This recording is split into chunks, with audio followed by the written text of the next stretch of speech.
Bom dia, boa tarde, boa noite a todas e todos que estão nos acompanhando hoje.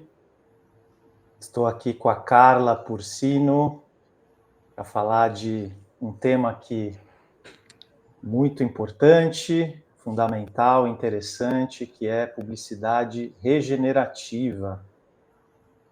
Carla, bom dia, boa tarde, boa noite para quem estiver nos vendo, para você também. Obrigado por estar aqui com a gente.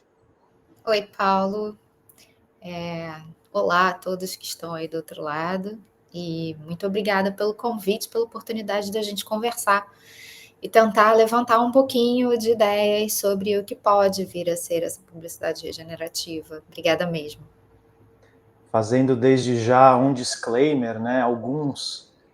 Esse tema não cabe somente em uma hora, a gente não tem a pretensão de esgotar essa questão em uma hora, é um tema bastante profundo, mas a gente acredita que conversar, de iniciar diálogo e reflexão, envolvendo pessoas que atuam nesse segmento, que atuam relacionadas a esse mercado é muito importante. Então, a nossa intenção com esse momento de hoje é realmente dar essa largada, começar essa conversa e, quem sabe, gerar alguns movimentos e microtransformações aí em cada um, em cada uma, né?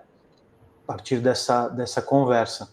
Eu vou começar apresentando a Carla para que a gente possa já iniciar, então, o nosso bate-papo. A Carla Porcino, ela é uma profissional de comunicação, mais de 20 anos aí de experiência tanto em planejamento estratégico, branding e pesquisa. Atualmente, a Carla se dedica aos estudos de ESG, regeneração, inovação e diversidade. Ela já trabalhou em vários tipos de empresas, em vários segmentos de mercado, grandes agências, consultorias, trabalhou em veículo também de comunicação, já deu aula na Miami Ed School e hoje também é diretora da Associação Brasileira de Propaganda. Então, mais uma vez, Carla, muito bem-vinda aqui para a gente iniciar esse papo de hoje. Vamos nessa. Já estou começando a ver uns nomezinhos conhecidos ali na live, fico muito feliz. Muito bacana. Pessoal, vou também convidar vocês a fazerem perguntas. É claro que a gente preparou aqui, que eu preparei uma série de perguntas, mas a gente está aberto para que isso seja uma troca, para que vocês possam trazer também os anseios, os questionamentos, as angústias. A ideia é que seja uma conversa, uma reflexão coletiva. Carla, eu vou começar para a gente situar, né, para a gente contextualizar, porque quando a gente fala de publicidade, e a gente até colocou na descrição, né, do nosso evento, que a publicidade hoje já movimenta mais de US$ 1 trilhão globalmente, né? Isso se a gente considerar apenas o que é veiculado em mídia, né? E ainda tem toda uma cadeia de produção, de pessoas trabalhando para que esse dinheiro investido ele possa circular. Mas quando a gente fala de publicidade, estamos falando de quais agentes, de que tipos de organizações, né? Não são só as agências de publicidade aqui, né? Mas tem todo um ecossistema muito vasto, muito grande aí, que compreende a publicidade. E se a gente vai falar de regeneração, se a gente vai trazer visão sistêmica, é importante situar, né, essa visão. Sim, com certeza. Eu queria também dar um pouquinho de pano de fundo de como surgiu para mim essa intenção de abrir essa discussão sobre publicidade regenerativa. Acho que é importante também. E no que tange a cada um dos atores dessa cadeia. Em 2021, eu fui convidada pelo grupo de planejamento para dar uma aula, e essa aula teria o tema que eu quisesse escolher. E depois de pensar muito sobre o que eu gostaria de falar, eu entendi que eu tenho uma vasta gama de colegas que eu admiro profundamente e que poderiam falar muito melhor do que eu sobre muitos dos temas práticos, objetivos, mas que a minha experiência recente dos últimos anos, e mais notadamente de 2018 até então, naquela época, estava se constituindo de uma experiência que olhava a publicidade de uma maneira um pouquinho diferente, preponderantemente o aspecto reputacional da publicidade para as empresas. Então, em 2018 eu voltei a morar no Rio de Janeiro, eu originalmente sou da cidade de Niterói, aqui no Rio de Janeiro, mas em 2018 eu voltei de São Paulo para morar no Rio, para cuidar da conta da Petrobras, que estava passando pela pior crise da sua história, depois de todo o escândalo da Lava Jato.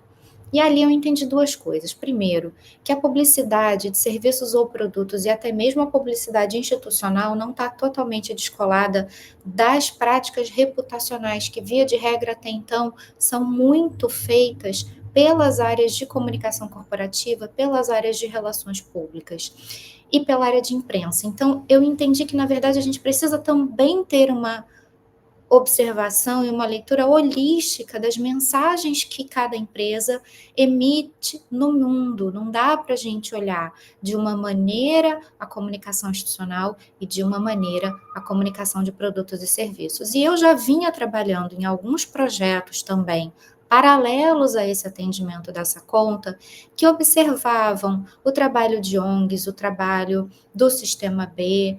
Então, vinha me instruindo sobre práticas regenerativas e acabei surgindo e propondo esse termo para o grupo de planejamento, propondo essa pauta para o grupo de planejamento. E aí foi muito curioso, porque quando me perguntaram, mas o que é isso? Eu falei, eu também não tenho certeza. Mas se a gente pode regenerar a arquitetura, se a gente pode regenerar a agricultura, se a gente pode ter uma proposta de regeneração para a economia, por que não começar a pensar, debater e discutir sobre o que seria uma proposta de regeneração para a publicidade? Então, eu parto, essa é a minha premissa básica. Vamos discutir o que pode vir a ser uma publicidade regenerativa. Então, não tem bala de prata, não tem solução mágica, é um processo, é uma abertura de discussão que eu venho tendo de 2021 para cá, entendendo os movimentos que já foram feitos, os movimentos que eu acredito que precisam ser feitos e o que vem sendo feito, acompanhando de uma maneira muito frequente, o que vem sendo feito, que avanços nós temos tido nesse ínterim de 2021 para cá.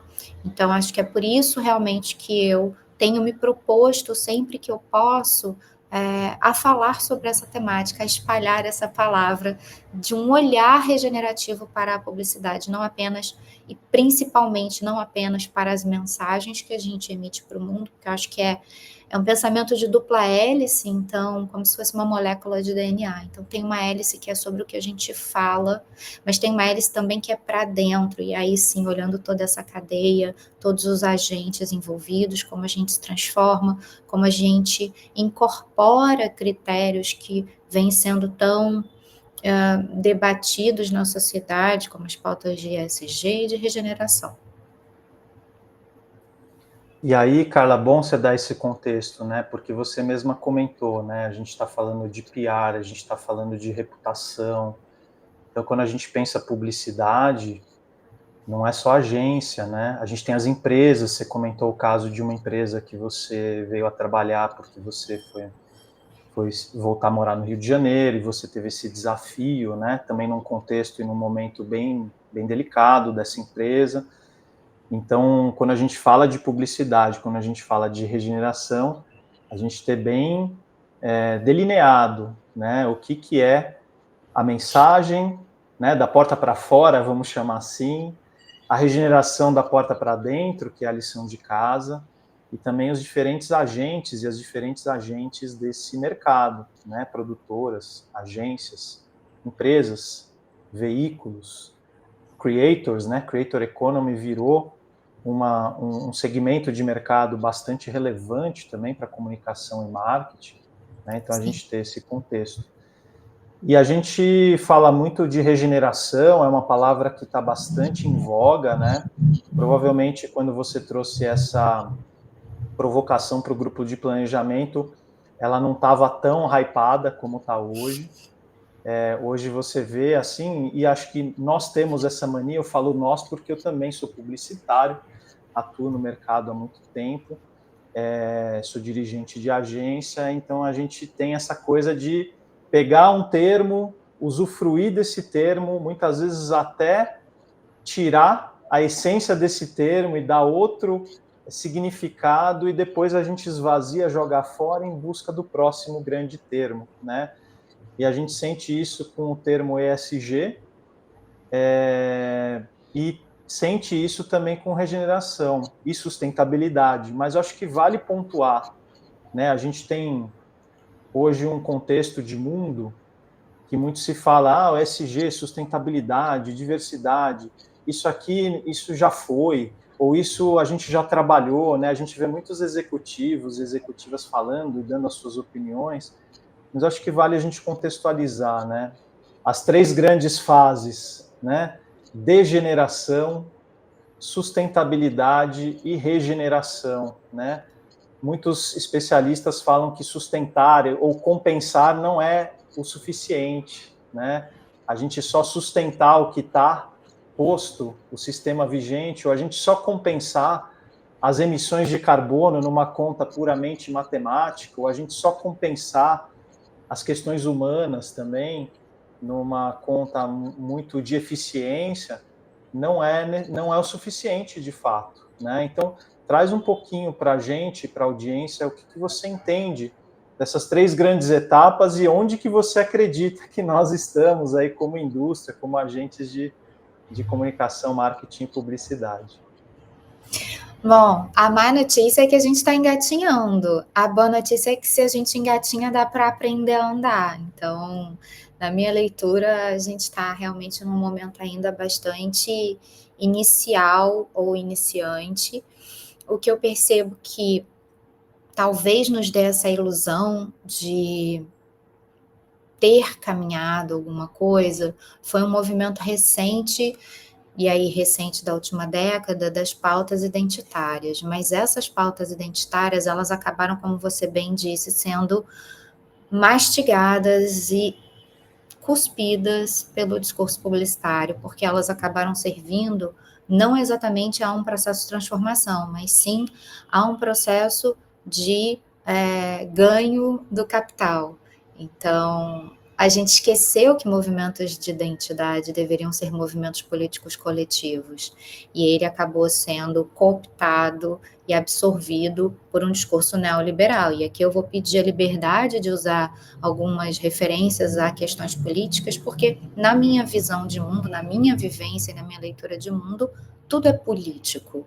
O nosso jeito de trabalhar, nossa manifestação no mundo, as nossas relações, como a gente se posiciona, faz parte da nossa visão política de mundo. Então, no meu entendimento, essa pauta foi absorvida por uma lógica neoliberal, e a partir do momento em que ela vira uma pauta individual, a gente quebra qualquer possibilidade de um fortalecimento coletivo.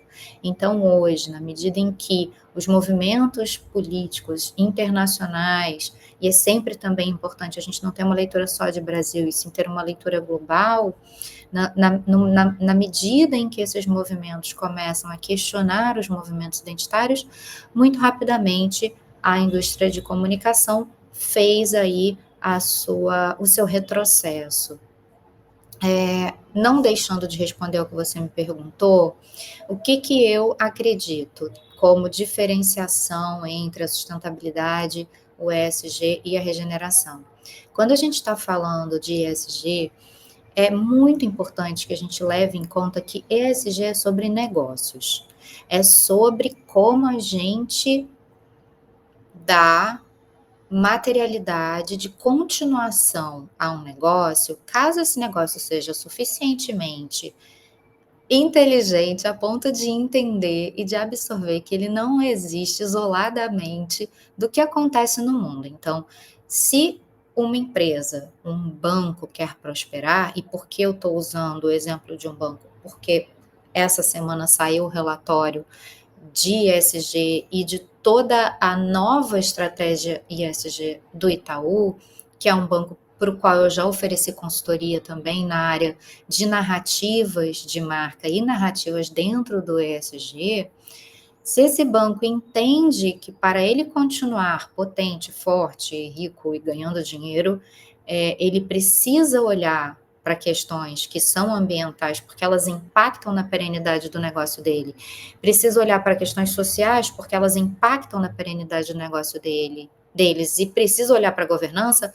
Esse banco tem práticas consistentes dentro do ESG. E, inclusive, no discurso do próprio banco, isso não é mais uma alternativa, principalmente no que tange à observação de para quem você dá ou não crédito, e que esse crédito precisa estar atrelado a que esses tomadores de crédito tenham sim também com eles um olhar sobre sustentabilidade. E aí a gente entra na sustentabilidade, né? O que a gente está até o momento falando já há mais tempo é sobre exatamente como você disse, a sustentabilidade, que é essa manutenção dos negócios e do meio ambiente. Só que aí a gente entra numa alavanca muito fácil para falar de degeneração. Uma vez que a gente já degenerou e que a gente já tem muitos sintomas e muitas consequências absolutamente deletérias de toda a prática de exploração humana diante da nossa casa, que é o planeta, e diante das outras pessoas que também foram exploradas, a gente precisa sim olhar para o que a gente pode fazer de regeneração. E existe até uma outra camada que vem sendo também falada para quem acompanha as discussões das conferências das partes, da COP. A gente acabou de ter a COP16 da biodiversidade, então não sempre são só as COPs grandiosas, mas a gente tem outras COPs que acontecem em paralelo ao longo dos anos. A gente precisa entender que esse conjunto de consequências também já demanda e exige da gente uma adaptação, porque os sintomas já estão postos, as consequências já estão ocorrendo. A gente já teve uma enchente histórica no Rio Grande do Sul, a gente já teve uma queimada histórica no Cerrado, a gente já teve uma seca histórica na Amazônia, a gente já teve um cenário de destruição massiva em Valência, e tudo isso dentro do período de 2024. Eu não estou precisando fazer uma linha do tempo muito grande para falar de grandes tragédias climáticas ao longo do tempo. A gente já teve o Milton nos Estados Unidos. Então, dentro disso, os negócios que quiserem continuar a existir, os negócios que entenderem que querem continuar a ter consumidores, vão precisar passar a lutar muito para que a nossa raça não se extinga, para que a gente não caminhe para uma autoextinção. Então, dentro dessa lógica de não caminhar para uma autoextinção, a gente vai precisar sim rever as nossas práticas econômicas e a gente vai precisar rever as nossas práticas comerciais. E quando a gente olha, e aí entrando mais no negócio da publicidade, o nível de consumo dos povos, das pessoas, ao longo do tempo, nas últimas décadas a gente consumiu o mesmo quantum de coisas que a gente consumiu ao longo de um século. Então, não se trata aqui de uma visão utópica no sentido de não realista, ela é utópica no sentido de alcançar algo que está no horizonte e nunca se alcança, e por isso seguimos caminhando. Essa visão de utopia me agrada. Mas não pode ser uma visão pueril, no sentido de, vamos interromper o consumo e vamos sugerir o minimalismo. Até porque a gente vive num mundo tão desigual, e talvez esse seja o problema raiz de tudo que a gente está agora passando, que eu não posso simplesmente falar, vamos reduzir o consumo. Vamos reduzir o consumo de quem? Vamos observar o consumo de que camadas da população, de que países? E vamos ter que incentivar o consumo em quais países? Porque esses sequer chegaram a uma curva de consumo que seja benéfica. Então, bem, aqui eu acho que a gente começa a abrir caminho para entendimentos de que as coisas elas não são boas ou más em si. Elas são boas ou ruins na medida do uso que a gente fizer delas. Então, também não é sobre ter uma conversa panfletária, pelo contrário, é sobre a gente amadurecer essa conversa, sobre a gente olhar realmente as profundidades, as camadas, as interconexões, as ambivalências de tudo isso que a gente está dizendo. Então, de forma alguma eu tenho a intenção de demonizar a atividade publicitária, mas ao contrário, responsabilizá-la. Responsabilizá-la por esse consumo exacerbado e principalmente nos responsabilizarmos e deixarmos de ter uma postura que eu brinco, e aqui não tem nenhum estigma religioso, é só de fato uma maneira de contar essa história de uma maneira que fique mais fácil de entender. Acho que a publicidade, durante muito tempo, tentou se comportar como um agente neutro e, de alguma maneira, eu brinco dizendo que ela se comportou um pouco como o Chico Xavier. Então, se o espírito que vinha para fazer a sua mensagem era um espírito evoluído, a psicografia tinha uma mensagem linda. E se o espírito era um espírito que ainda demandava mais evolução, mais luz, a psicografia saía muito feia. Então, essa desculpa de que uma agência não deve verificar se as informações que aquele cliente está passando são informações corretas, não pode persistir, não pode continuar acontecendo. Então, na medida em que um cliente meu me traz um pedido de campanha e essa campanha tem informações falsas, informações que levam as pessoas a tomadas de decisão que são ruins para elas e que são ruins para a coletividade e que são ruins para o planeta, sim, a agência está sendo um agente propagador de fake news. Então, eu deixo de ser um prestador de serviços e eu passo a ser um cúmplice. Essa é a minha provocação para a área publicitária.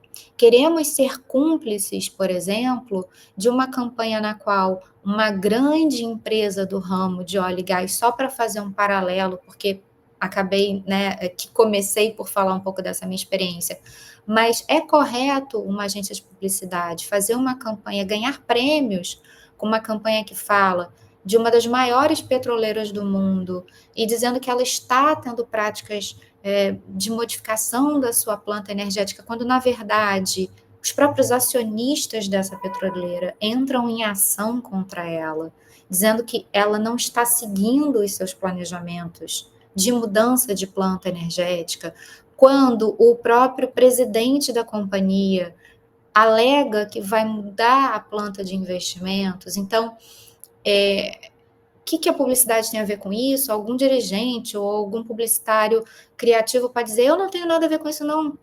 No meu entendimento, você tem tudo a ver com isso. Porque a publicidade é uma propagadora e uma criadora de cultura. Se a gente foi tão apto, tão inteligente, a publicidade brasileira é uma das melhores do mundo, inegavelmente. Se a gente foi tão apto a criar cultura, a criar bordões, a criar frases que até hoje permeiam as nossas conversas, me parece que a gente também pode estar apto a criar outra cultura, uma cultura que não vai demonizar o consumo, mas que vai direcionar as pessoas a escolhas mais conscientes, a escolhas mais coerentes, mais inteligentes, não só para elas, não só financeiramente, inclusive para elas, porque pensar as próprias finanças é muito sustentável, mas as escolhas mais inteligentes para a convivência coletiva, para o mundo. Isso não tem a ver com o espectro político, porque, afinal de contas, quando essas tragédias vêm, elas acabam atingindo pessoas de todos os espectros políticos, pessoas de todas as faixas etárias, e, via de regra, prejudicam as pessoas mais vulneráveis. Então, a gente precisa ter esse olhar sistêmico, holístico e de compromisso de uma área que é geradora de riquezas, fomentadora da economia, como você bem disse no começo da nossa live, e que precisa se comprometer, não dá mais agora para ficar num lugar de eu não tenho nada a ver com isso. Então, acho que eu fiz um arco longo para tentar responder, eu não sei se eu deixei aqui alguma coisa de fora. Eu acho que foi sensacional o teu contexto e me veio algumas outras coisas. Você falou muito da publicidade ou da cadeia publicitária como prestadora de serviço. Então, recebo uma demanda, que normalmente é uma demanda ou reputacional para forjar uma imagem percebida no mercado da companhia, do produto ou serviço, ou uma demanda também transacional, vamos chamar assim, para eu poder gerar demanda, gerar escala para vendas e resultados de negócios, de produtos e de serviços. E a publicidade, ela realmente fica nesse meio de caminho, prestando esse serviço. Então, eu peguei o briefing, tenho que atingir esses objetivos e eu vou fazer o melhor para isso acontecer. Com muito dinheiro, com muita produção, com todo o cuidado artístico e detalhista e de narrativas que acho que a indústria publicitária criou ao longo das últimas décadas, né, e não à toa a publicidade brasileira, como você bem mencionou, uma das melhores do mundo, a serviço de qual mensagem? Você comenta um pouco do consumo responsável, que na tua visão não se trata de reduzir, mas de reequilibrar ou de dar um viés de responsabilidade, de maior consciência para consumo. Qual é o aspecto da indústria de marketing, comunicação e publicidade, também nessa parte de educação, nessa parte de cidadania? Saímos da era das marcas puramente transacionais ou falando para o público, olha como eu sou legal, como eu sou importante, como eu sou...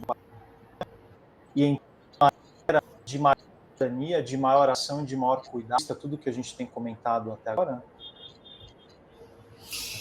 Eu desejaria que sim. Eu não sei se eu consigo te afirmar que a gente entrou nessa nova era, mas eu desejaria que a gente entrasse o mais rápido possível, porque me parece que se a gente pensa em continuar, de novo, existindo, a gente vai precisar rever algumas das práticas que a gente vem tendo. A gente vai precisar equilibrar algumas práticas que a gente vem tendo. Então, para mim, tem uma coisa que você falou que é fundamental, que é a gente começar a olhar a comunicação transacional ou o marketing transacional como também um marketing reputacional. Antes, essas duas coisas ficavam muito separadas. Eu acho que a gente agora precisa caminhar para um lugar de entender que cada transação gera uma reputação. Cada aquisição que eu faço está conectada a algum significado. E aí a antropologia do consumo ela vem ao nosso auxílio. Durante a minha época de professora, eu sempre usava esses exemplos esdrúxulos do consumo, que é um consumo que tem muito a ver com as nossas emoções, mas que não necessariamente tem a ver com a nossa racionalidade. Explico. Quando a gente para pensar nos anos pandêmicos, a gente viu um consumo muito acelerado, logo no iniciozinho da pandemia, de papel higiênico. A gente tem fotos de pessoas lotando carrinhos de compra com papel higiênico.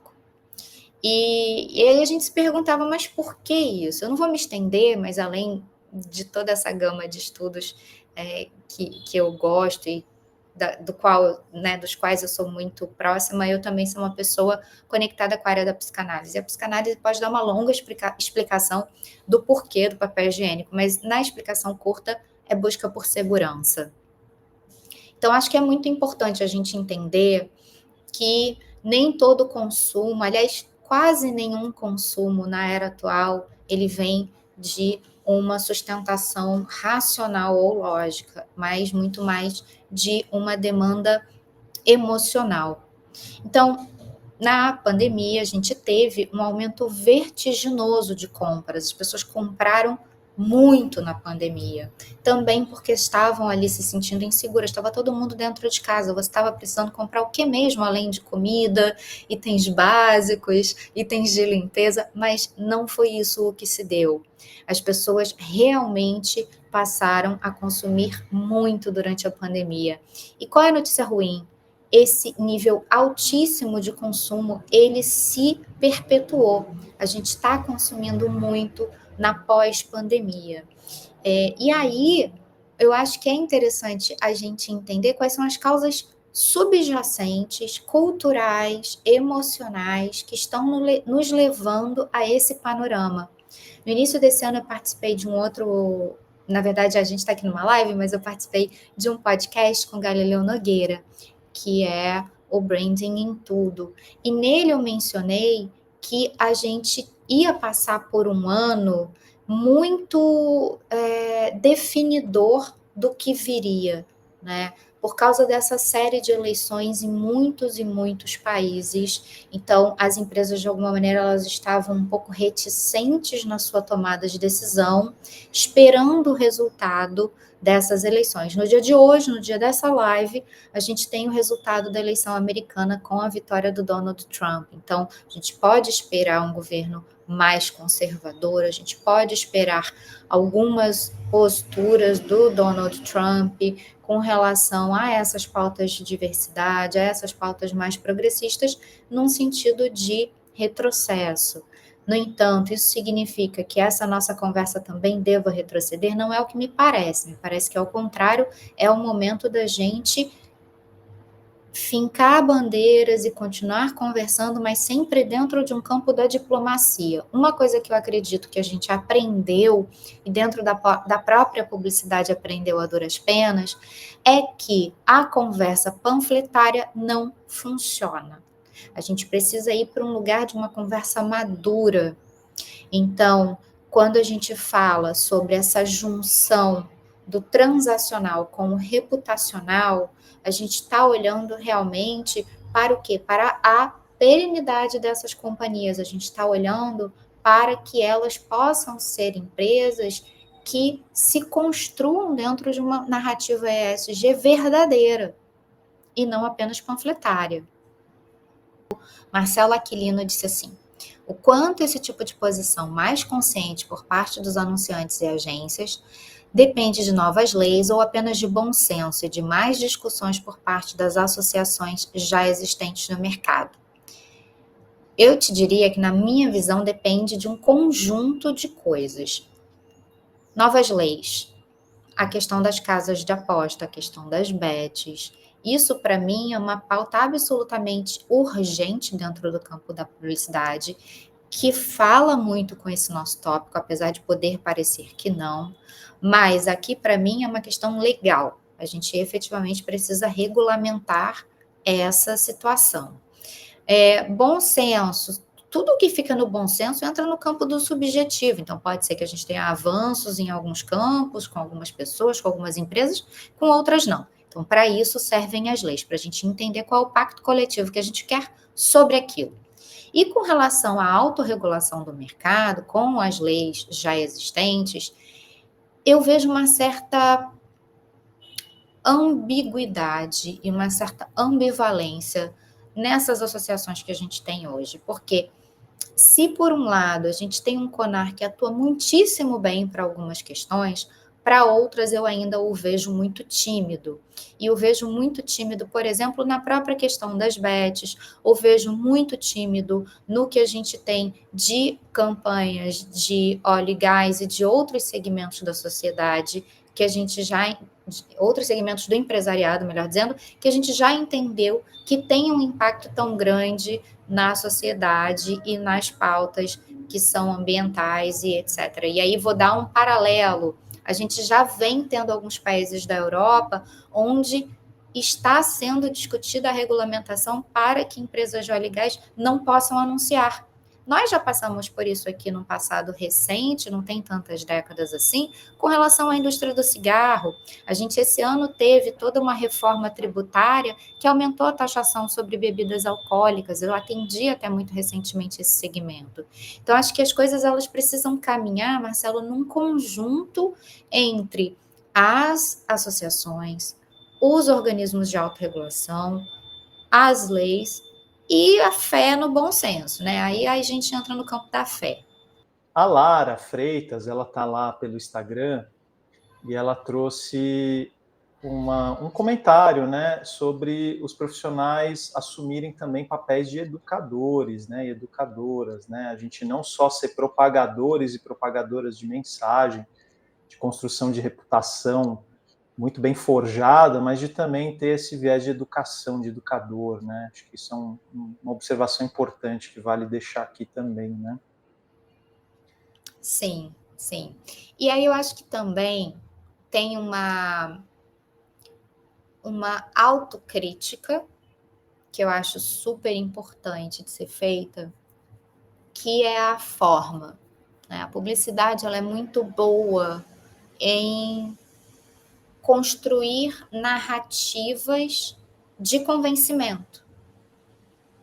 Ela é ótima de construir uma narrativa de conhecimento para que você compre um novo tênis. Ela é ótima para construir uma narrativa de conhecimento para que você troque a sua geladeira ou para que você compre aquela casa, caso você tenha fundos para isso. Ou até mesmo aquela blusinha, sendo que você já tem umas 50 no seu armário, você não precisa de mais uma. A gente é ótima nisso.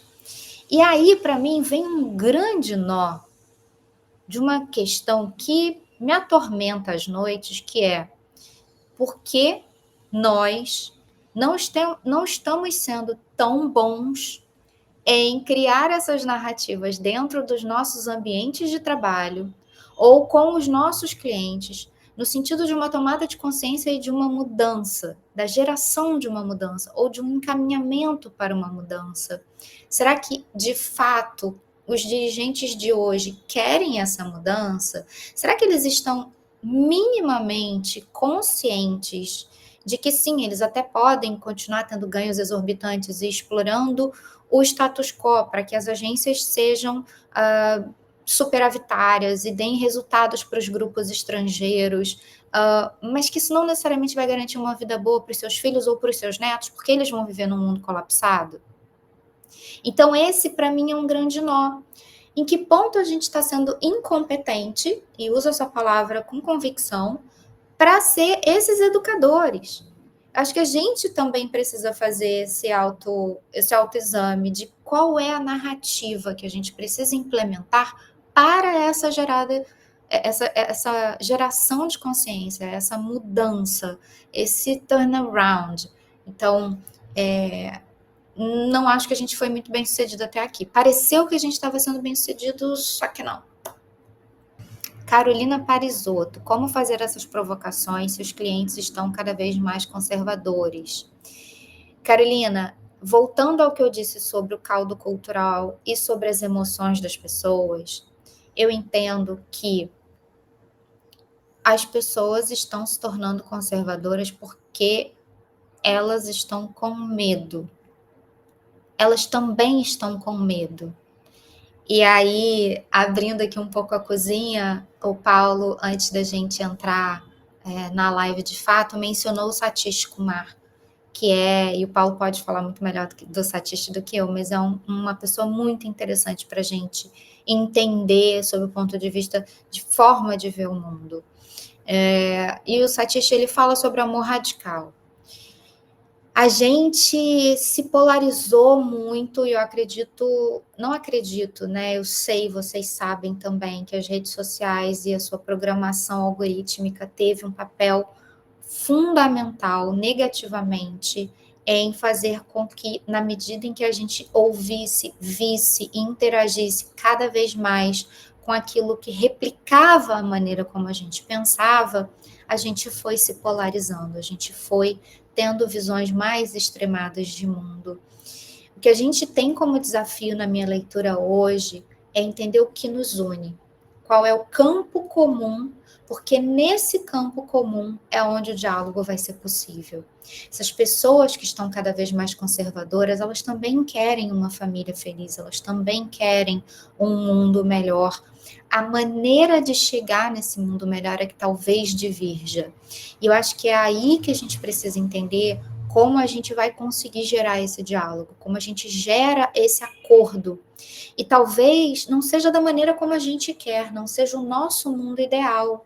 Mas se a gente conseguir negociações incrementais com esses clientes conservadores, me parece que já vai ter valido de alguma coisa, já vai ter valido a pena. É melhor do que não tentar, é melhor do que não ter nada. Então, se a gente puder pensar em ganhos incrementais, mostrando para esses clientes conservadores o que eles ganham materialmente, financeiramente e de prosperidade continuada no tempo, aí eu acho que me parece um argumento que pode ser capaz de aproximar ao invés de afastar, tá?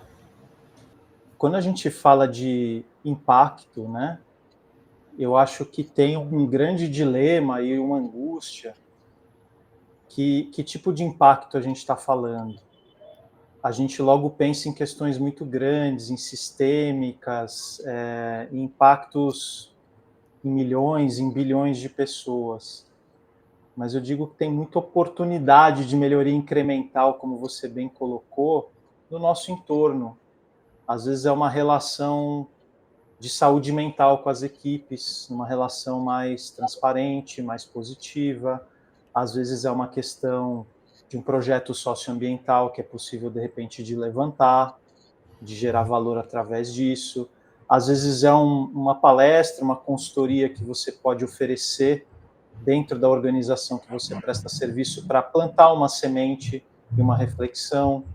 A gente também não ficar muito seduzido ou muito paralisado só pensando naquilo que é grandioso, né? A gente poder jogar as nossas sementes no nosso entorno, né? O famoso fazer o que eu posso com aquilo que eu tenho e com quem está à minha volta, né? Não ficar pensando nas condições ideais, né? Sim, e aí você me fez pensar um aspecto para mim é muito doloroso até de tocar, porque quando eu falei que para mim tem essas duas hélices e, ok, eu acho que a gente caminhou um pouco na melhoria das nossas mensagens, a gente conseguiu colocar uma representação maior de grupos minorizados nas nossas campanhas, mas para dentro o trabalho é muito árduo, muito longo e muito intenso. E se eu pudesse escolher entre o social, o ambiental e a governança, eu escolheria a governança. Porque, na minha experiência de mais de 20 anos trabalhando com comunicação, eu posso afirmar com tristeza, o nível de governança das agências é praticamente inexistente. Não existe uma cultura de governança. E, no meu entendimento, é a governança bem estabelecida, bem construída, bem compreendida por todos os elos dessa cadeia, que vai possibilitar melhores tomadas de decisão em aspectos sociais, melhores tomadas de decisão em aspectos ambientais para cada uma das agências. Então, a gente precisa ter uma revolução de governança nas agências, porque os clientes estão tendo essa revolução e a gente está ficando para trás. Então, quando se fala sobre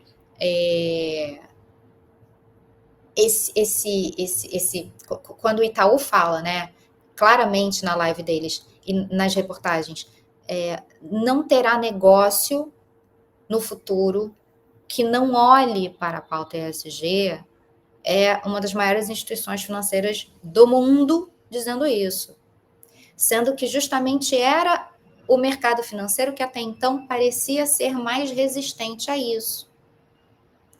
E você também falou no começo da conversa que a publicidade tem a facilidade de pegar termos, mastigar e depois cuspi-los. Me parece que se a gente fizer isso com o ESG, a gente vai ficar ainda mais daquilo que eu costumo chamar de vanguarda da retaguarda.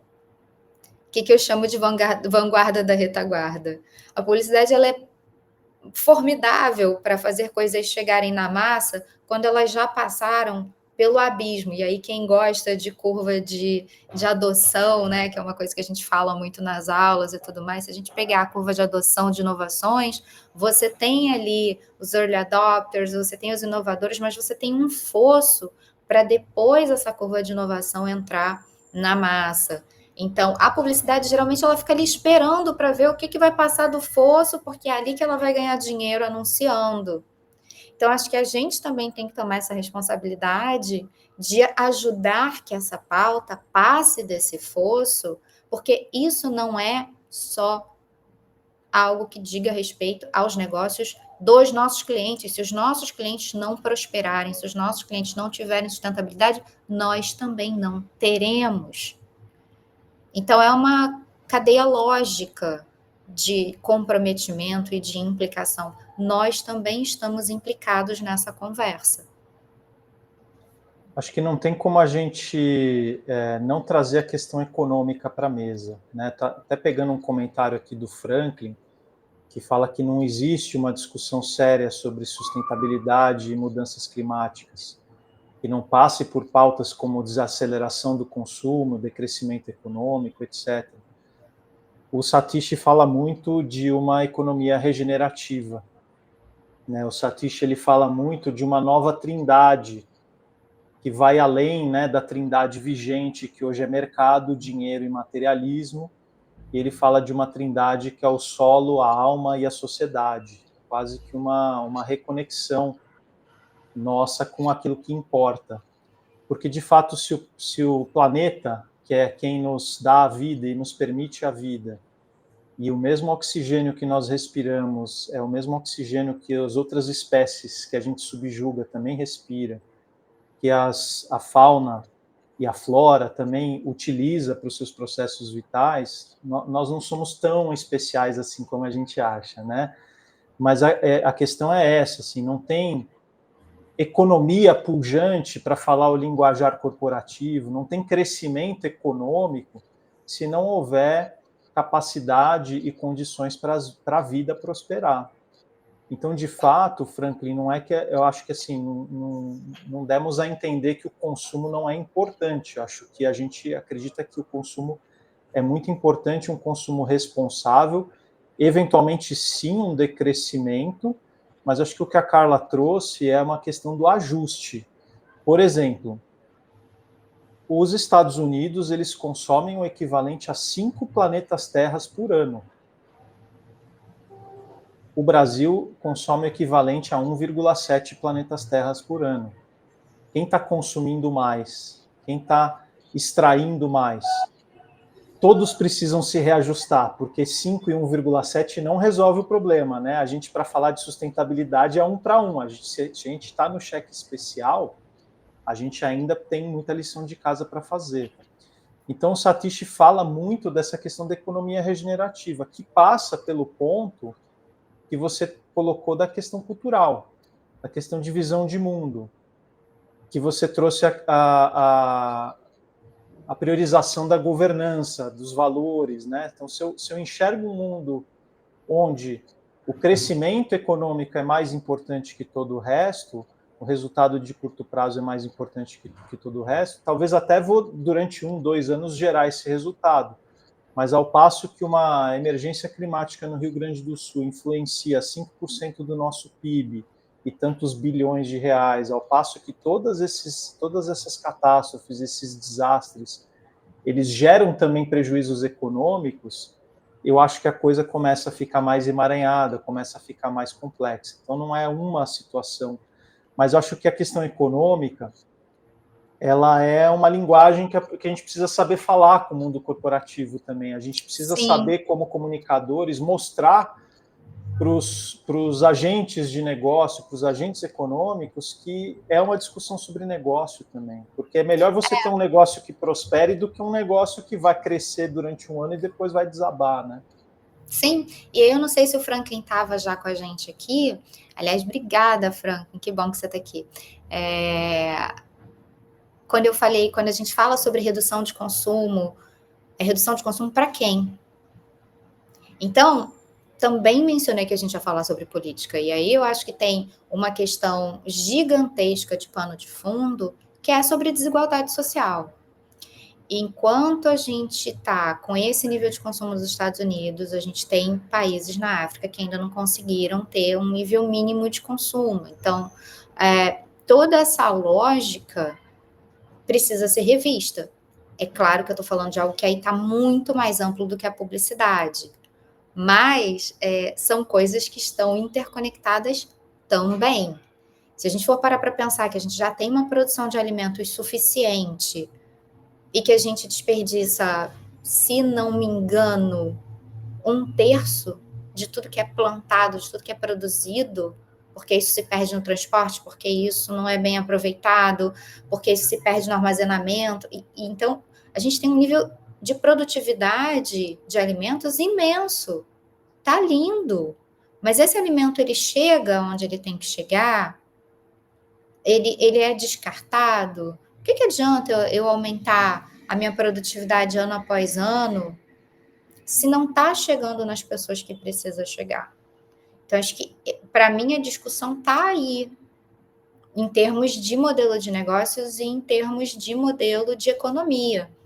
Agora, o que eu acho que a publicidade pode colaborar para isso é entender o que ela está dando de retorno para esse mundo e o que ela está propagando nesse mundo, se ela estimula, num país como os Estados Unidos, a que as pessoas consumam a ponto de chegar nesse número que você acabou de mencionar, né? Então, acho que aí realmente é que não dá mais para a publicidade dizer eu não tenho nada a ver com isso, porque está absolutamente implicada. Ô, Carla, você comentou da governança como sendo, vamos chamar assim, a fruta baixa, né, para a gente alcançar como indústria. Eu não acho que seja a fruta baixa. Mas Não seria, acho. talvez na sua visão, o que é mais prioritário, não a fruta baixa, Eu deixa acho eu que me ela é a corrigir. prioridade, ela não é a fruta baixa. Eu não acho que tá fácil, mas eu diria que ela é a prioridade. O que seriam as frutas baixas que você acredita que podem gerar uma transformação com um esforço, não vou dizer pouco esforço, mas um esforço menos intensivo do que essas grandes missões e que a gente pode buscar alcançar aí como dos lugares onde já estamos, né? Eu ouvi certa vez que todo mundo tem um lugar no tabuleiro, né? Independente se você é um dirigente de uma grande agência, se você é um gestor de uma grande marca, se você é um analista ou uma analista, a gente às vezes acha que não pode fazer nada, mas assim, o que você enxerga como essas frutas baixas, aquilo que a gente podia estar olhando agora, nesse ano, no próximo ano, coisas que vão dar essa sensação de que, puxa, eu estou fazendo alguma coisa, eu consigo fazer algo, a gente consegue também iniciar essa jornada ou dar continuidade nessa jornada. É uma pergunta bem desafiadora essa. Para mim, uma fruta baixa é o que a gente está fazendo agora, nesse momento. Conversar.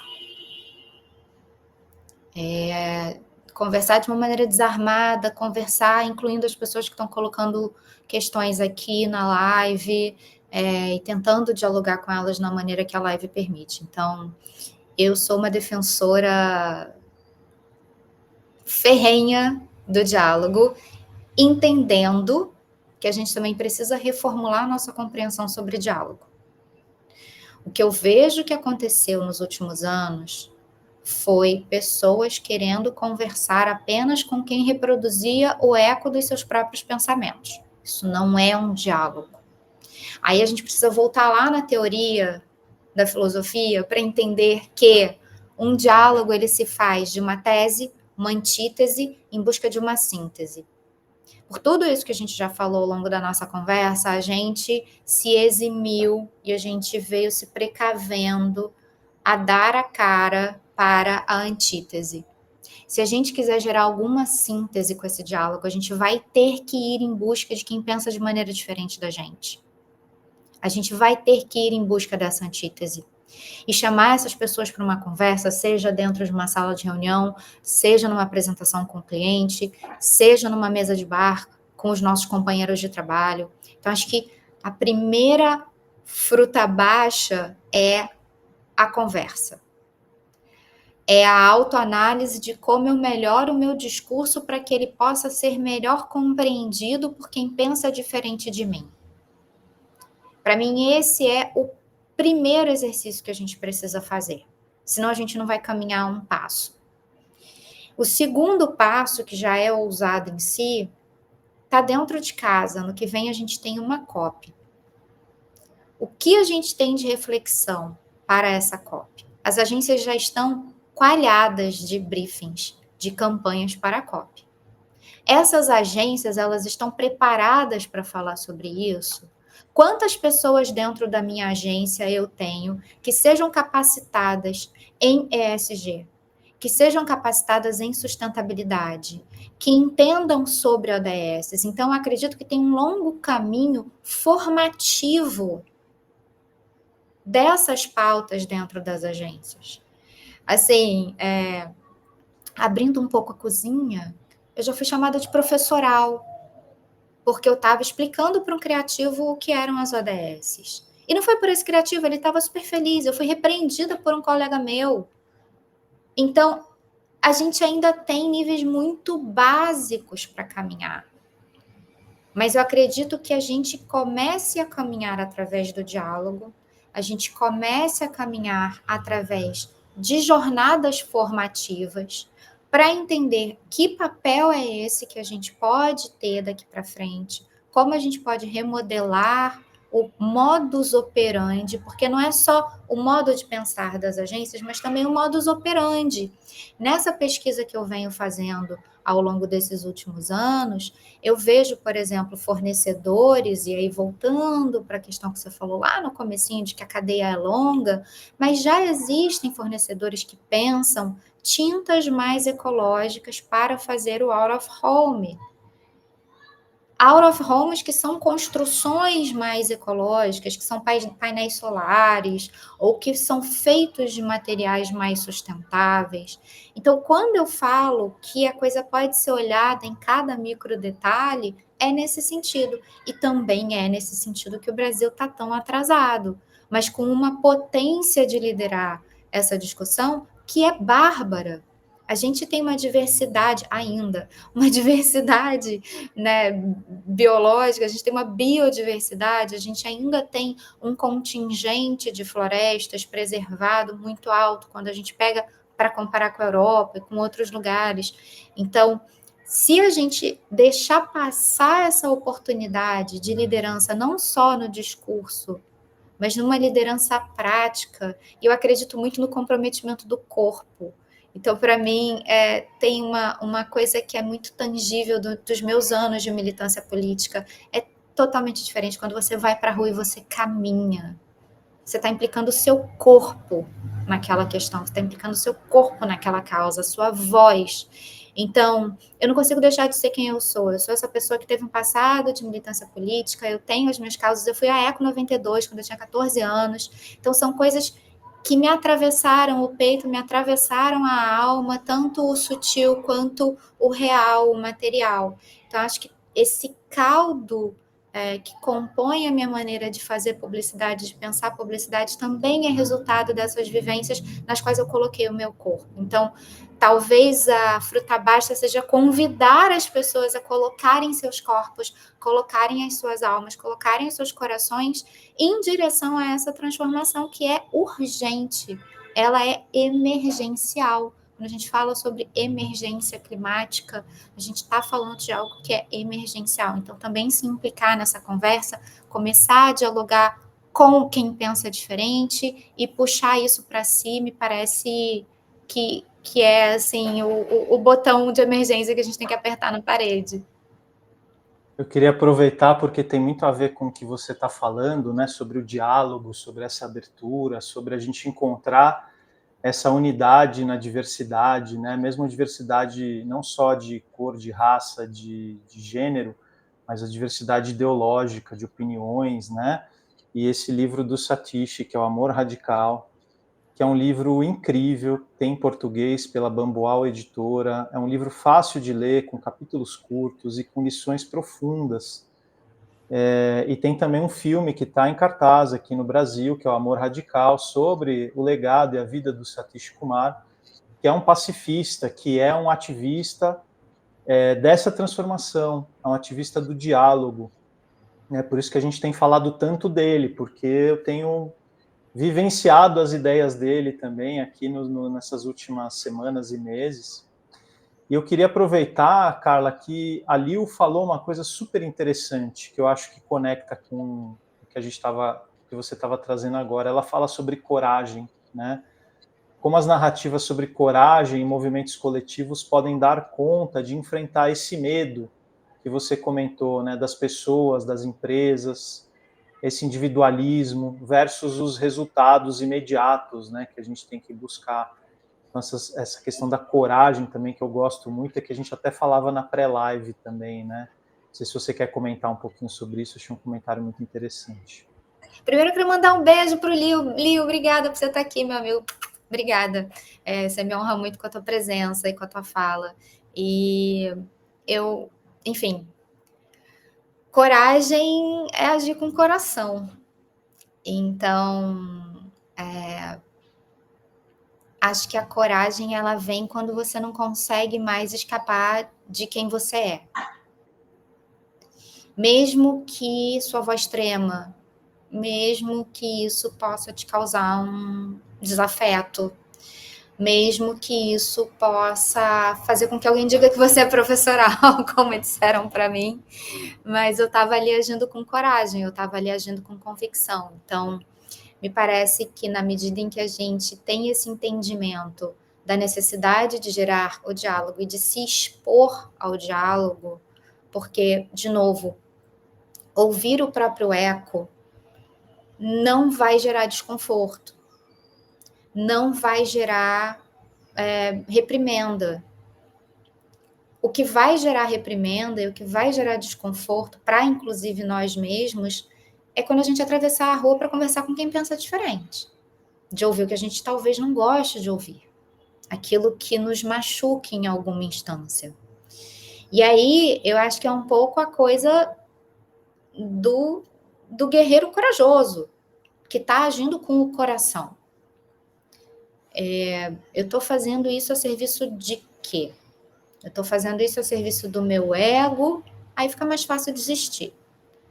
Agora, se tem um entendimento de que a gente está fazendo isso e está tentando estabelecer esses diálogos para uma questão coletiva, aí eu acho que a gente persiste, porque a gente entende que não dá para fazer diferente, sabe?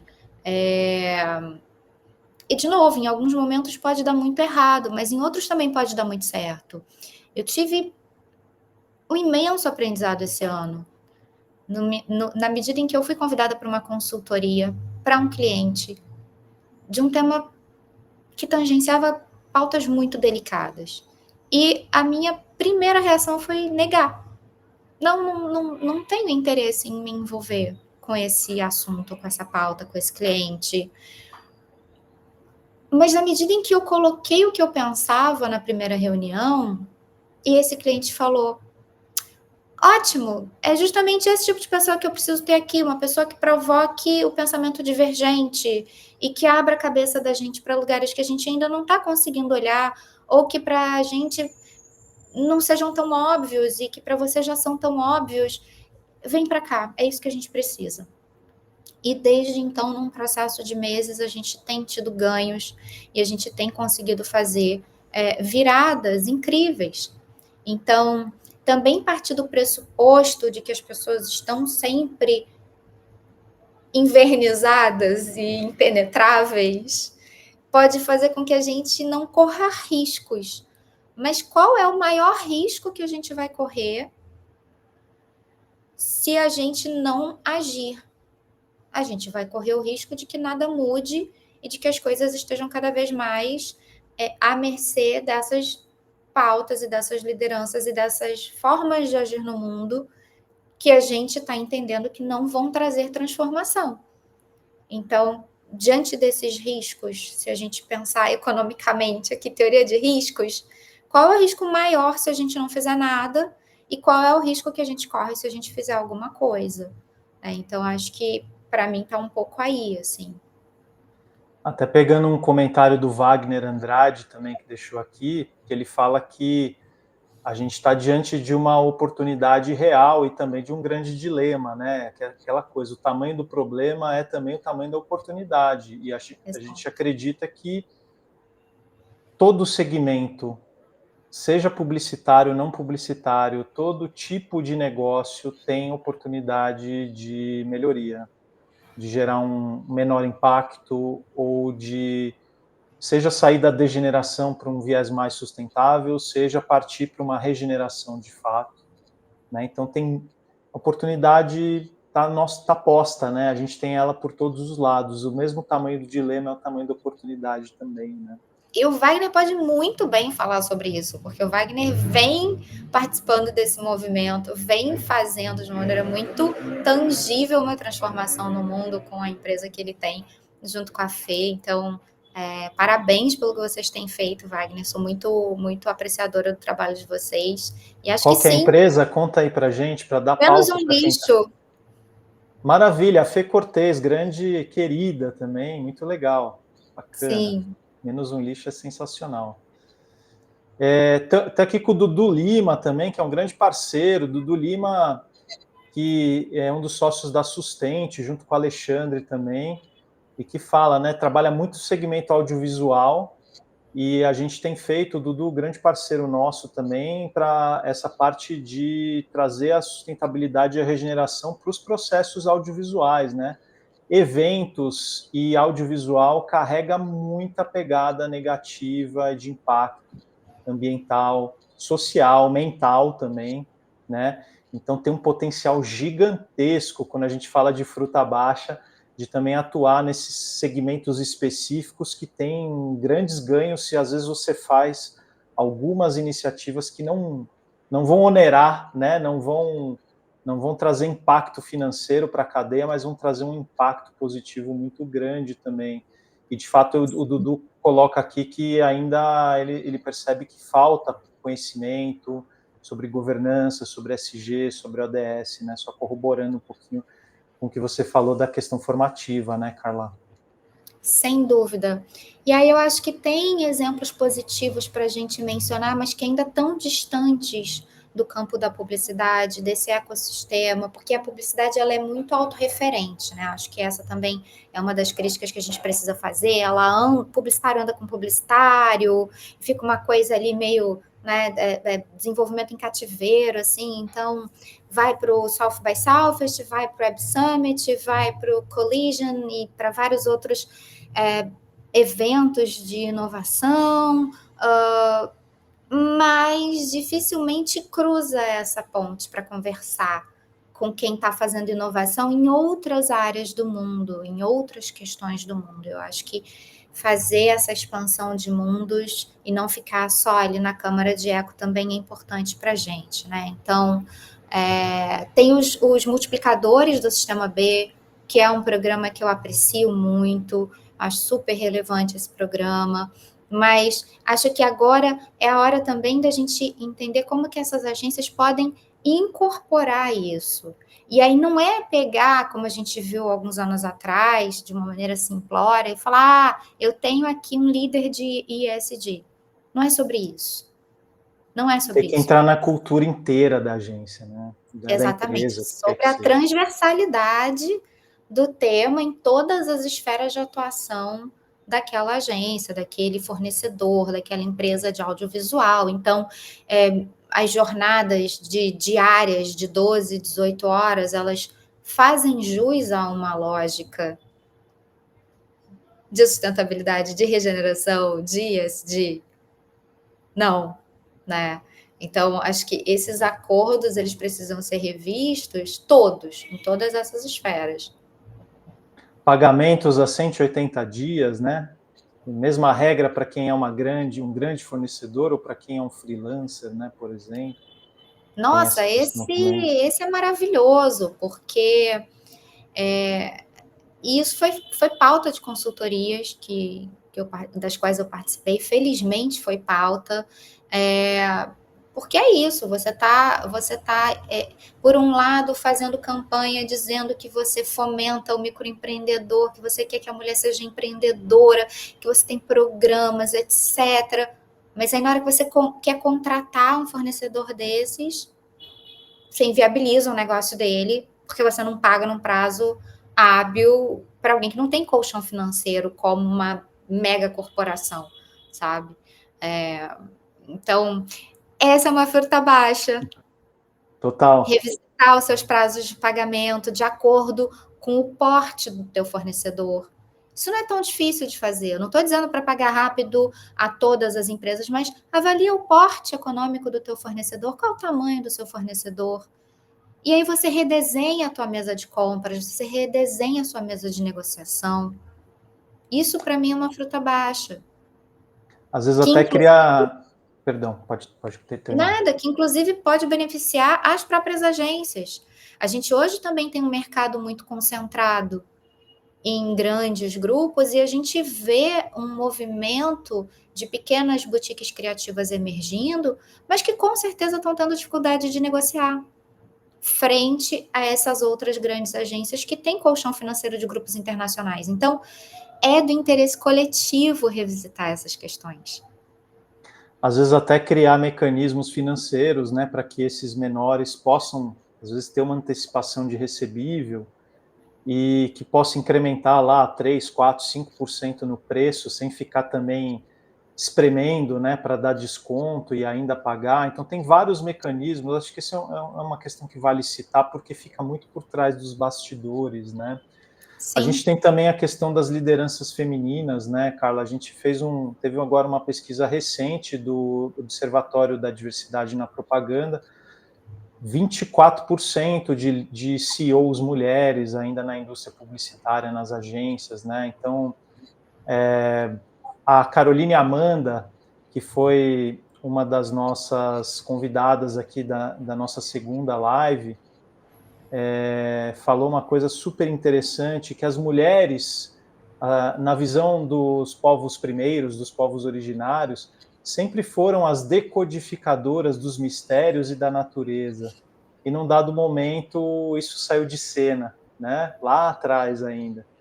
E ainda dificulta-se para que volte, né, essa cena, essa liderança mais empática, uma liderança feminina, mais cuidadosa, porque não tem como a gente falar de regeneração sem falar disso também, né? Acho que é importante esse tema. Eu tenho uma visão talvez um pouco ampliada desse tema. Me parece muito perigoso colocar nas costas das mulheres a questão da sutileza, da delicadeza, da amorosidade, porque, no meu entendimento, isso não são características femininas. Isso são características humanas. Qualquer pessoa é capaz de desenvolvê-las. Historicamente, culturalmente, no desenho das sociedades, no desenho da performance de gênero, é que estabeleceu-se que caberia às mulheres esse papel. E a gente foi incorporando isso. Mas, por outro lado, se você parar para pensar, também nos foi negado histórica e culturalmente a força, o vigor, a voz. E isso também nos prejudica quando a gente olha para o cenário de negócios. As pessoas não entendem que as mulheres possam ter essas características que são defendidas como primordiais para que a gente leve à frente negócios. Então, me parece que os homens precisam caminhar em direção à sua delicadeza e me parece que as mulheres precisam caminhar em direção à sua força para que ambos possam dominar essas esferas humanas, emocionais e da sua potência na plenitude. Paralelo a isso, não só a questão da representatividade feminina é muito severa, mas a representatividade da parcela negra que compõe 50% dos brasileiros. Então, Esse recorte é ainda pior, né? é muito 3%, pior, 4%. é muito pior. Então, se a gente for entrar nessa esfera de recortes de diversidade, de novo, foi uma maquiagem. A gente passou por um período aí de euforia, mas de um profundo retrocesso. Então, essa questão não está resolvida nem de longe.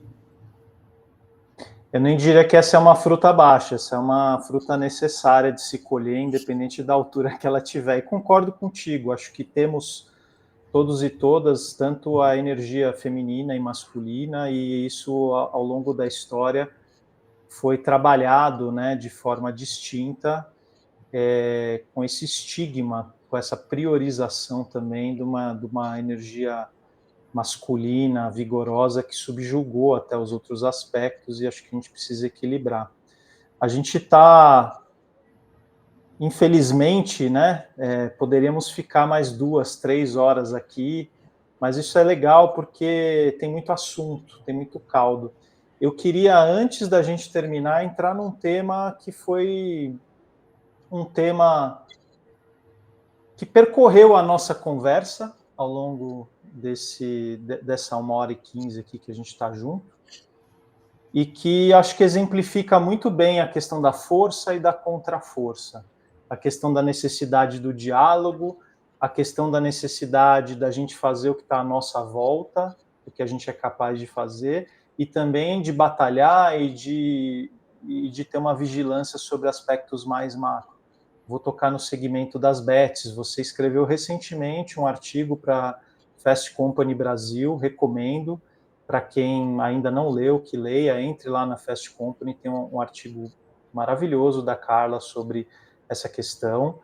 E as bets, por que eu quero tocar nesse ponto, Carla? Porque, além de você ter escrito o artigo e eu saber que você vocaliza a respeito disso, tem essa questão econômica, tem essa questão regulatória, tem uma questão comportamental do consumo, da educação, e hoje é um dinheiro necessário, entre aspas, porque os clubes de futebol dependem desse dinheiro, os veículos de comunicação dependem desse dinheiro, as agências que atendem esse segmento vão dizer que dependem desse dinheiro, e se você tira esse dinheiro, arrisco a dizer que o próprio Campeonato Brasileiro de Futebol, que é o principal aqui evento esportivo do ano, ele vai sofrer, né? Os clubes vão sofrer. Só para dar um exemplo, né? Não é só futebol, acho que tem todo um ecossistema.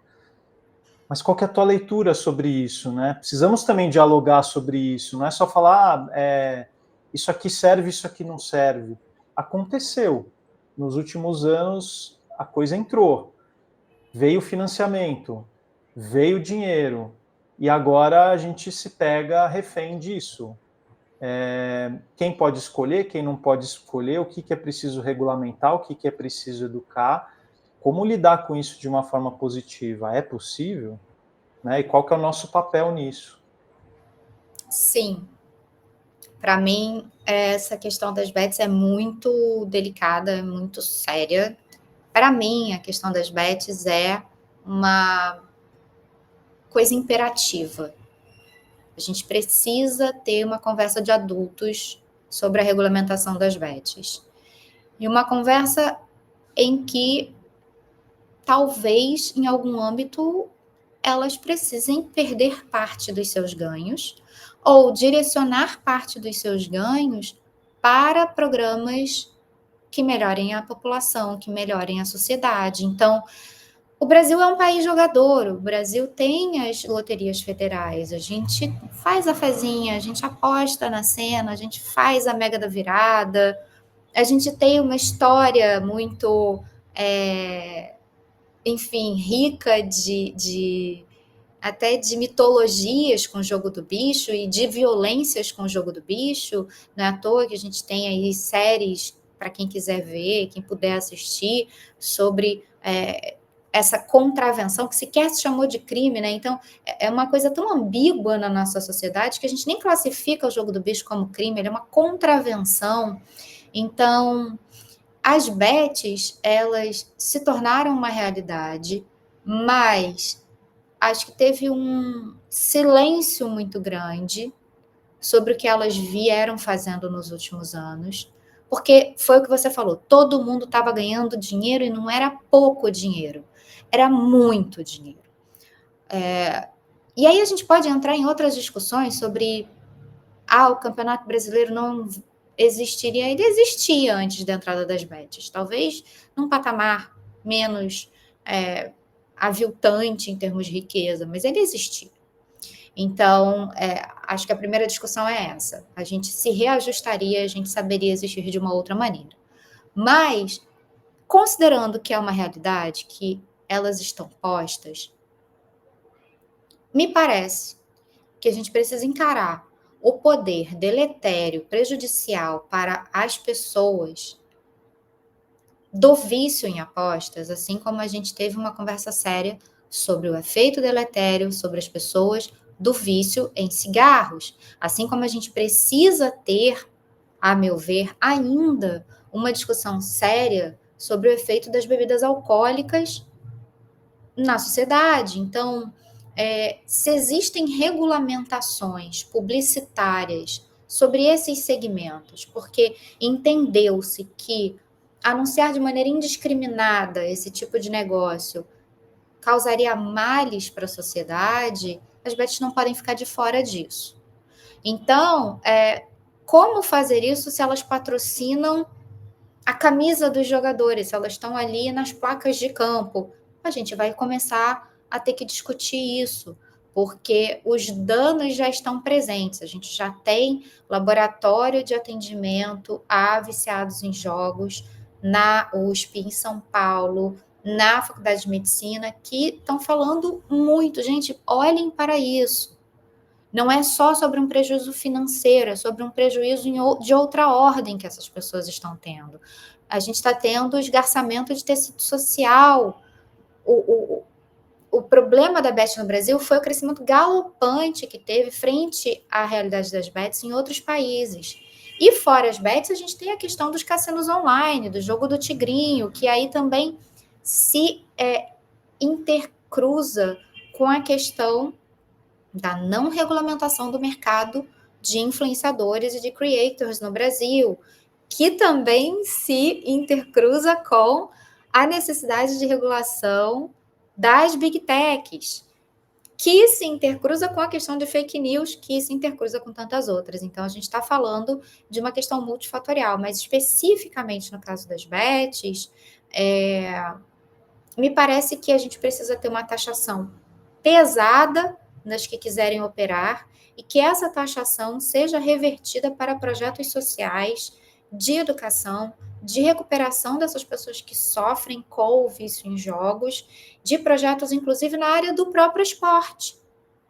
Então, não é que seja uma coisa impossível de geração de acordo. Eu acho que dá para a gente gerar acordo, e é isso que eu estou defendendo no artigo que você referiu, e obrigada por ter referido, porque, de fato, essa é uma questão que me preocupa hoje na sociedade. Agora, as agências de publicidade, novamente, dizerem que não tem problema nenhum ficar anunciando sobre bet, porque está ganhando em bônus de veiculação, porque está, enfim, fazendo o número do acionista, e aí também é uma pauta que, quando a gente fala sobre grandes conglomerados publicitários, a gente também está falando de uma forma de colonialismo, porque não existe um grande conglomerado publicitário nacional ainda. Todos eles são internacionais. Então, na medida em que um colega meu francês, quando dá 5 horas da tarde, cai a caneta e encerra o expediente dele, na agência do Brasil as pessoas estão trabalhando até meia-noite. Então, se a gente parar para pensar que tudo isso está interconectado, e quando a gente fala sobre governança, o buraco é bem lá embaixo, a gente também consegue entender por que a gente está sendo tão exigido para dar resultado e por que a gente está pegando a conta da Bet. Então, para dar a resposta curta para essa questão que é tão complexa, regulamentação, taxação, regulamentação dos anunciantes, quem pode anunciar, onde pode anunciar, para mim são fatores indispensáveis e imediatos que precisam ocorrer. Perfeito, a gente não podia terminar esse encontro sem falar sobre isso, né? Um tema que eu acho que exemplifica e materializa bastante dos desafios, né, que a gente vem sofrendo, e que também, parafraseando o Liu, que possa nos trazer coragem de agir e de fortalecer aquilo que a gente acredita como o melhor caminho, o caminho correto, o caminho da integração, né, do diálogo, de certa maneira também de ativismo, da gente batalhar por aquilo que acreditamos, que vai fazer o melhor, que vai gerar um impacto positivo. Eu fiquei muito inspirado com essa conversa, espero que vocês que nos assistiram e vocês que nos ouvem, que nos ouviram, também possam sair inspirados e inspiradas. Eu agradeço demais, Carla, pela tua presença, pela tua energia, pelo teu conhecimento, pela tua vibração acerca desse tema. Espero que a gente tenha a oportunidade de conversar mais vezes sobre isso. Foi muito, muito inspirador e muito rico mesmo esse bate-papo. Eu digo mesmo, eu agradeço imensamente a oportunidade, acho que é muito raro a gente parar realmente, reservar um tempo para ter essas conversas que, como eu disse, são tão necessárias. Agradeço imensamente quem teve a generosidade de abrir uma janela nas ocupações do dia e acompanhar a gente nessa live. E também vou agradecer imensamente os amigos que eu vi aqui nos nomezinhos aparecendo e que eventualmente eu não citei, mas que eu li aqui, eu sei quem estava aqui com a gente, eu vi quem apareceu, então todo o meu amor, obrigada. E agradeço muito também todas as pessoas que se interessarão por essa temática e eventualmente vão poder assistir essa nossa gravação posteriormente, porque acho que é importante a gente ir deixando essas mensagens no mundo e, enfim, quem quiser, estou no LinkedIn, sou uma pessoa super fácil de dialogar e de acessar. Sou muito contundente nas coisas que penso, mas acredito que, novamente, diálogos se fazem de teses e antíteses. E, enfim, espero que tenha sido proveitoso. Eu que agradeço. Então, para quem não conhecia a Carlinha, siga ela no LinkedIn, ela publica bastante reflexões e conteúdos. Convido também a todos e todas para seguirem o Innovation Roots. Entre no nosso site, que está aqui na tela, innovation-roots.com. Façam inscrição na nossa newsletter. Semanalmente a gente traz conteúdos focados em liderança consciente, em negócios regenerativos. É uma pauta que é o propósito de existir desse projeto, dessa plataforma, que é gratuita, que é de bem comum, que é em rede, que é para a gente conversar e dialogar. Então, também espero poder construir aí com as pessoas que já estão com a gente e com as pessoas que chegarão também. Carlinha, muito obrigado novamente. Um bom dia, uma boa tarde aí para você. Para você também, querido. Obrigada mesmo, viu? Tchau, tchau. Obrigado a toda a audiência também. Um grande abraço.